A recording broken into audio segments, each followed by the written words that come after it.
স্বাস্থ্য দফতরে ছাড়পত্র নেই দমকলের ছাড়পত্র কিংবা পরিকাঠামো, শুধু পুরসভার ট্রেড লাইসেন্স সম্বল করে রমরমিয়ে চলত বেহালার সাউথ ভিউ ও কলেজ স্ট্রিটের শ্রীকৃষ্ণ নার্সিংহোম।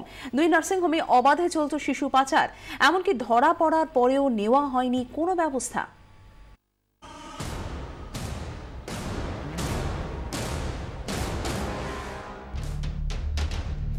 শহরের দুই প্রান্তে দুই নার্সিংহোম।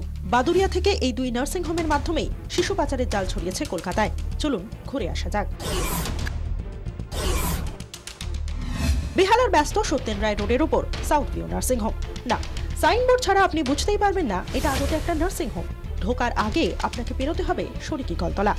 দোতলায় ওঠার সিঁড়ি এতই সরু যে দুজন পাশাপাশি ওঠাও অসম্ভব। 3 কামরার ফ্লোরে কাঠের পার্টিশন দিয়ে বানানো কেবিন ওয়ার্ড। শ্রীকৃষ্ণ নার্সিংহোমের হালও একই। মহাত্মা গান্ধী রোডের উপর জরাজীর্ণ এই বাড়িতেই চলে রোগীদের চিকিৎসা। 2-1টি বেড ছাড়া চোখে পড়ল না চিকিৎসার আর কোনো সরঞ্জাম। এমন অস্বাস্থ্যকর পরিকাঠামোহীন বাড়িতে কিভাবে চলতো নার্সিংহোম? দুই নার্সিংহোমের আদৌ কোনো ছাড়পত্র ছিল কি? তার আগে একবার দেখে নেওয়া যাক নার্সিংহোম চালাতে গেলে কি কি দরকার। ক্লিনিক্যাল এস্টাবলিশমেন্ট অ্যাক্ট অনুযায়ী স্বাস্থ্য দপ্তরের ছাড়পত্র, দমকলের ছাড়পত্র ও পুরসভার ট্রেড লাইসেন্স। এই দুই নার্সিংহোমের আদৌ তা ছিল কি? 25 বছর ধরে বেহালায় ব্যবসা চালাচ্ছেন বর্দি।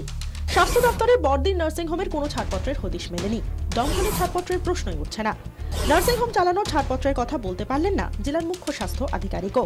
কলেজ স্ট্রিটের শ্রীকৃষ্ণ নার্সিংহোমেরও স্বাস্থ্য দপ্তরের ছাড়পত্র নেই। শুধু পুরসভার ট্রেড লাইসেন্সে ভর করে দিব্যি ব্যবসা চালাচ্ছিল দুই নার্সিংহোমই।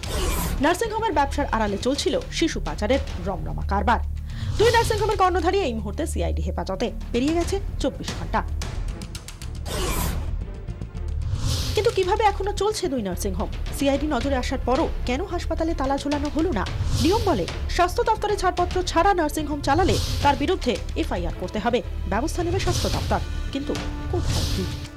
বৃহস্পতিবার সকাল থেকেই ঝাঁপ বন্ধ কলেজ স্ট্রিটের শ্রীকৃষ্ণ নার্সিংহোমের, কিন্তু এখনও রমরমিয়ে চলছে বেহালার সাউথ ভিউ নার্সিংহোম।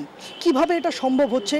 যে নার্সিংহোমটি স্বাস্থ্য দপ্তরের অনুমোদন নেই, সেই নার্সিংহোম এত বড় কাণ্ডের পরেও কিভাবে খোলা রয়েছে তা নিয়ে কিন্তু প্রশ্ন জোরদার হচ্ছে।